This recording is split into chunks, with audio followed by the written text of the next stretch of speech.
കുട്ടികൾ ഉണ്ടാകാതിരിക്കുന്നത് പോലും പല മരുന്നുകളും ഇവർ കൊടുക്കുന്നത് കൊണ്ടാണ് അവർക്ക് കുട്ടികൾ പോലും ഉണ്ടാകാതിരിക്കുന്നത് എന്നൊക്കെ പറഞ്ഞുകൊണ്ടുള്ള ഒരു പ്രസംഗമായിരുന്നു അച്ഛന്റെ ഇന്നത്തെ പ്രസംഗം. അത് ഇന്ന് മാത്രമല്ല, ഇതിനു മുമ്പും ലവ് ജിഹാദ് എന്നുള്ള ആ ഒരു പ്രശ്നം പുറത്തു വന്നപ്പോഴത്തേനും അച്ഛൻ അന്നേരവും മുസ്ലിം സമുദായത്തിൽപ്പെട്ടവരെ അവഹേളിച്ചുകൊണ്ട് കുറെ സംസാരിച്ചു. ബൈബിളിന്റെ സ്നേഹവചനം പറഞ്ഞ് വിശ്വാസി സമൂഹത്തിന്റെ ഇടയിൽ മാറ്റൊരു സൃഷ്ടിക്കേണ്ട, കാരുണ്യവും സ്നേഹവും അർപ്പണബോധവും ഒക്കെ പഠിപ്പിക്കേണ്ട വൈദികന്മാരുടെ നാവിൻ തുമ്പിൽ നിന്ന് വരുന്ന വിഷലിപ്തമായ വാക്ക് കേട്ട് വിശ്വാസി സമൂഹത്തിൽ തന്നെ മുൻനിരയുള്ള കന്യാസ്ത്രീകൾക്ക് പോലും വികാരം മണപൊട്ടി ഒഴുകുന്നുണ്ടെങ്കിൽ പ്രതിഷേധം അവർ പ്രത്യക്ഷമായി തന്നെ പ്രകടിപ്പിക്കാൻ സന്നദ്ധമായി മാധ്യമങ്ങൾക്ക് മുമ്പിൽ വന്നിട്ടുണ്ട് എങ്കിൽ എന്റെ ക്രൈസ്തവ സഹോദരങ്ങളെ, നിങ്ങൾക്ക് എന്താണ് ഈ സംഭവിക്കുന്നത്? എന്നെ സംബന്ധിച്ചിടത്തോളം ഇതൊക്കെ കാണുമ്പോൾ ഒരു തലത്തിൽ അൽഹംദുലില്ലാ എന്ന് ഞാൻ ഹൃദയം കൊണ്ട് അള്ളാഹുവിനെ സ്തുതിക്കുകയാണ്. ജീവിതത്തിൽ ഇന്നോളം പള്ളിയുടെ മിമ്പറിലോ മിഹ്റാബിലോ ഇരുന്ന് എന്റെ മുമ്പിലിരിക്കുന്ന അനുവാചകരോട് ഇസ്ലാമേതര സമൂഹങ്ങൾ മോശമാണെന്നും വർഗീയവാദികളാണെന്നും ഭീകരവാദികളാണെന്നും കുതന്ത്രത്തിലൂടെ മറ്റുള്ളവരെ മതം മാറ്റുന്നവരുമാണെന്ന് ഒരിക്കൽ പോലും പറയേണ്ടി വന്നിട്ടില്ല എന്നുള്ളത് ഓർക്കുമ്പോൾ, ഒരു മുസ്ലിം ആയതുകൊണ്ടും ആ വിശ്വാസം എന്നിൽ തീർത്ത മാനവിക മൂല്യം അതാണെന്ന് ഓർക്കുമ്പോഴും അൽഹംദുലില്ലാ ഞാൻ സന്തോഷവാനാണ്. പിന്നെ ഇതിൽ ബഹുമാനപ്പെട്ട കന്യാസ്ത്രീ പറഞ്ഞു മക്കളുണ്ടാകാത്ത വിഷയം, അത് പ്രിയപ്പെട്ട പിതാവ് വിവാഹം കഴിക്കാത്തത് കൊണ്ടാണ് പിതാവ് അങ്ങനെ പറയേണ്ടി വന്നത്. അത് നമ്മളാരും തെറ്റിദ്ധരിക്കേണ്ട. ഒരു വിവാഹം കഴിച്ചാലൊക്കെ മക്കളുണ്ടാകും, സ്വാഭാവികമാണ്. ഞാൻ അങ്ങനെ ഉണ്ടാകുന്നില്ല എങ്കിൽ കോട്ടക്കൽ ആയുർവേദശാലയുടെ നല്ല ഒരു ഉൽപ്പന്നം, നല്ലൊരു മരുന്നുണ്ട്, ഞാൻ ഞങ്ങൾക്ക് പറഞ്ഞുതരാം. പക്ഷേ ഇതൊക്കെ പിതാവ് പറയുമ്പോഴും എവിടെ നിന്നാണ്ടായി പറയുന്നത്? അത് ഓർക്കുമ്പോഴേ അത്ഭുതം. എവിടെ നിന്നാണ് ഇത് പറയുന്നത്? അത് സിസ്റ്റർ പറയും. വർഗീയത വിളമ്പുന്ന ഒരു പ്രസംഗം ഈ ഇവിടുത്തെ മഠത്തിലെ ചാപ്പലിൽ തന്നെയാണ്. ഈ ചാപ്പലിൽ അത് നടത്താൻ പറ്റില്ല എന്നും പറഞ്ഞുകൊണ്ട് ഞങ്ങൾ പ്രതികരിച്ചു. ഞങ്ങൾ രണ്ടുപേര് ആ പ്രതിഷേധാർത്ഥം ഞങ്ങൾ ചാപ്പലിൽ നിന്ന് കുർബാന കൂടാതെ ഇറങ്ങിപ്പോവുകയും ചെയ്തു. ചാപ്പൽ എന്നുണ്ട്. ചാപ്പൽ എന്ന് പറഞ്ഞാൽ പ്രാർത്ഥനയ്ക്ക് വിശ്വാസികൾ തിരഞ്ഞെടുക്കുന്ന പ്രത്യേകമായ പ്രാർത്ഥനാ മണ്ഡപം എന്നൊക്കെ പറയാം. ആ സ്ഥലത്ത് നിന്നുകൊണ്ടാണ് ഈ പച്ച വിഷം കലക്കി വിശ്വാസി സമൂഹത്തോട് വിടുന്നത്. എന്റെ പ്രിയപ്പെട്ട പിതാവേ, നിങ്ങൾ ഈ ലോകത്ത് നടക്കുന്ന കാര്യങ്ങളെല്ലാം അറിയുന്നുണ്ടോ? നിങ്ങളിങ്ങനെ മുസ്ലിമീങ്ങളുടെ പിന്നാലെ നടന്ന് മതപരിവർത്തനവും വർഗീയതയും ഭീകരവാദവും ഒക്കെ പറഞ്ഞപ്പോൾ ലോകതലത്തിൽ നിങ്ങൾക്ക് സംഭവിച്ചുകൊണ്ടിരിക്കുന്ന നിങ്ങളുടെ അവസ്ഥ നിങ്ങൾ അറിയുന്നുണ്ടോ? ഒന്ന് കണ്ടു നോക്ക്. യുകെയിൽ ക്രിസ്ത്യൻ പള്ളികൾ അടച്ചുപൂട്ടുന്നു. തദ്ദേശീയരായ പുതുതലമുറ ദൈവവിശ്വാസത്തിൽ നിന്ന് അകലുന്നതായി കണ്ടെത്തൽ. യുകെയിലെ തദ്ദേശീയരായ പുതുതലമുറ ദൈവവിശ്വാസത്തിൽ നിന്ന് അകലുന്നതിന്റെ പശ്ചാത്തലത്തിൽ ക്രിസ്ത്യൻ പള്ളികൾ വൻതോതിൽ അടച്ചുപൂട്ടുകയാണ്. റിപ്പോർട്ടുകൾ പ്രകാരം കഴിഞ്ഞ ഒരു ദശകത്തിനിടെ 3500-ലധികം പള്ളികൾ യുകെയിൽ അടച്ചുപൂട്ടി. വീടുകളായോ കമ്മ്യൂണിറ്റി സെന്ററുകളായോ പല പള്ളികളും മാറ്റി.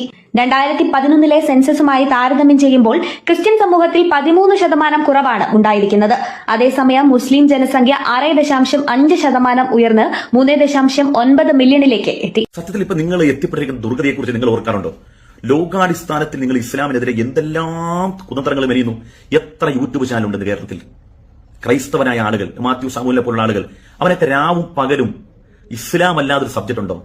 എന്നിട്ട് ഏതെങ്കിലും ഒരു വിശ്വാസിയെ നിങ്ങൾക്ക് ആ കൂട്ടത്തിൽ നിങ്ങൾക്ക് മാനവിക മൂല്യം പറഞ്ഞ് നിങ്ങളുടെ ബൈബിളിന്റെ ആ സ്നേഹവചനം പറഞ്ഞ് ഒരാളെയെങ്കിലും ചേർത്തിരുത്താൻ കഴിയുന്നുണ്ടോ? ഒരു വിശ്വാസി എന്ന നിലയ്ക്ക് കഴിയുന്നില്ലല്ലേ?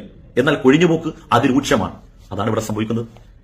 നിങ്ങൾ നിങ്ങളുടെ മുമ്പിൽ വരുന്ന വിശ്വാസികളോട് നിങ്ങളുടെ മതത്തിന്റെ ദർശനങ്ങൾ, അതിന്റെ ദൃഢത, അതിന്റെ വൈവിധ്യം, അത് നൽകുന്ന മാനവിക മൂല്യങ്ങൾ ഇത് പങ്കുവെക്കൂ. അവർ നല്ല വിശ്വാസികളായിക്കോളും. അതിന് പകരം നമ്മുടെ ആളുകളെ നമ്മൾ തന്നെ ദൃഢമായിട്ട് ഉറപ്പിച്ചെടുത്താൻ വേണ്ടി ലവ് ജിഹാദ് പേടി, അപരമത അന്ധമായ വിശ്വാസം, അവർ ഭീകരവാദി തീവ്രവാദ അടുപ്പിക്കാൻ കൊള്ളൂല. ക്രിസ്മസിന്റെ കേക്ക് പോലും അവരൊന്നും വാങ്ങാൻ പറ്റൂല. ആ രൂപത്തിലെല്ലാം നിങ്ങൾ പ്രചരിപ്പിക്കുന്നില്ലേ? എന്നിട്ട് ആരെ ഇവിടെ തോറ്റത്? പ്രിയപ്പെട്ടവരെ, ആര് തോറ്റ്? ഞാൻ അടുത്ത പിതാവിന്റെ പ്രസംഗം കേൾക്കാം, നോക്കൂ. ലോകം മുഴുവൻ ഇസ്ലാമിക രാഷ്ട്രം സ്ഥാപിക്കുക എന്നുള്ളതാണ് ഇസ്ലാമിന്റെ ബേസിക് ആയിട്ടുള്ള നിലപാട്. നമ്മുടെ നാട്ടിലെ മുസ്ലിംസിനും അത് അങ്ങനെ ചിന്തയുണ്ട്. അതായത് ഇസ്ലാം മതം ഒരു മതമല്ല, മറിച്ച് അതൊരു രാഷ്ട്രീയ സിദ്ധാന്തമാണ്. യുദ്ധത്തിലൂടെയും അധിനിവേശത്തിലൂടെയും നിർബന്ധിച്ചും ഒരു ഇസ്ലാമിക രാഷ്ട്രം ലോകം മുഴുവൻ ഉണ്ടാക്കുക. എന്റെ പ്രിയപ്പെട്ട ക്രൈസ്തവ സഹോദരങ്ങളെ, ഇതും ഒരു വൈദികനാണ്. ഇദ്ദേഹത്തിന്റെ വായിൽ നിന്ന് വരുന്നത് തന്നെ ഇസ്ലാം ഭീകരവാദം, തീവ്രവാദം, അത് മതമല്ല, പൊളിറ്റിക്സ് അല്ലെ? ഇനി മതമായ നമ്മുടെ അവസ്ഥ എന്താണ്? ഞാൻ പറയുന്നില്ല, നിങ്ങൾക്ക് വേദനയാവും. നമുക്ക് ജസ്മീനെ കൊണ്ട് പറയിപ്പിക്കാം. ആരാണ് സിസ്റ്റർ ജസ്മി? ആമേൻ എന്ന പുസ്തകം ഞാൻ അടക്കമുള്ളവർ വായിച്ചിട്ടുണ്ട്. അതിവിടെ പറയാൻ കൊള്ളത്തില്ല, സഭ്യമാവില്ല. സിസ്റ്റർ ജസ്മി പഴയ ഒരു കന്യാസ്ത്രീയാണ്. അവർ പറയും എന്താണ് ഈ ദർശനം. അത് നമുക്ക് കേൾക്കാം. ടെററിസം ഒരു മതത്തിന്റെയും കുത്തകയല്ല. ആദ്യകാലങ്ങളിൽ നമ്മൾ ഇസ്ലാം മതത്തിന് മാത്രമാണ് ടെററിസം കേട്ടുകൊണ്ടിരുന്നത്. പിന്നെ അത് RSS BJP ലെവലിലൊക്കെ നമുക്ക് വീണ്ടും ടെററിസം നമ്മൾ ഹിന്ദു മതത്തിലും കേട്ടു തുടങ്ങി.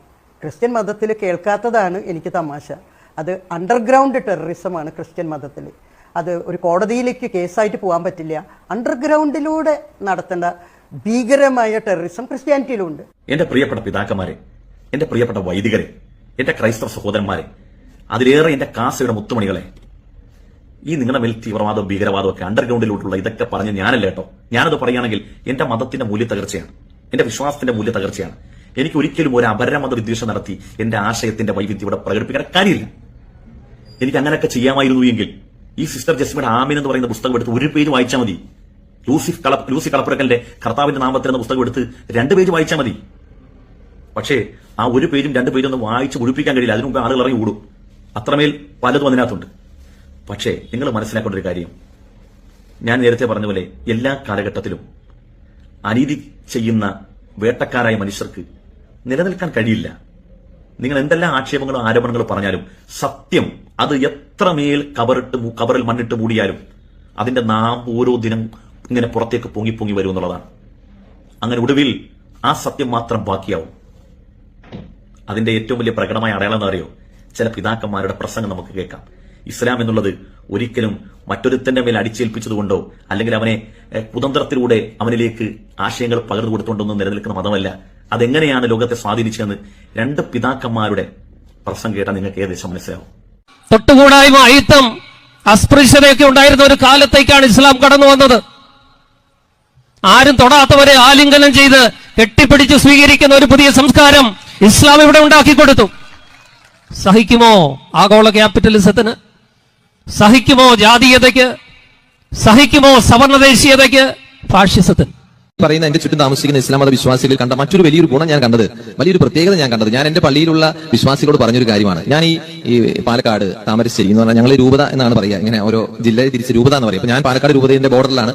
പാലക്കാട്, അപ്പുറത്ത് താമരശ്ശേരി, തലശ്ശേരി, ഈ പ്രദേശങ്ങളിലുള്ള ഒരുപാട് അനാഥ മന്ദിരങ്ങളിലും വൃദ്ധമന്ദിരങ്ങളിലും ഒക്കെ ഞാൻ സന്ദർശനം നടത്താറുണ്ട്. ഇന്നുവരെ ഒരു അനാഥ മന്ദിരത്തിലോ വൃദ്ധമന്ദിരത്തിലോ ഒരു ഇസ്ലാം മത വിശ്വാസി ഞാൻ കണ്ടിട്ടില്ല.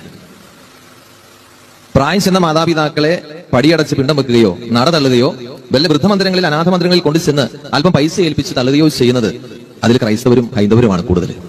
ഒരൊറ്റ ഇസ്ലാം മത വിശ്വാസിയെ, പ്രായം ചെന്ന ഒരു ഉമ്മയെ ബാപ്പയെ ഞാൻ ഇന്നുവരെ ഒരു അനാഥ മന്ദിരത്തിലോ വൃദ്ധമന്ദിരത്തിലോ കണ്ടിട്ടില്ല. അത് വലിയൊരു പ്രത്യേകതയായിട്ട് ഞാൻ വളരെ അത്ഭുതത്തോടു കൂടെ കാണുന്ന ഒരു കാര്യം.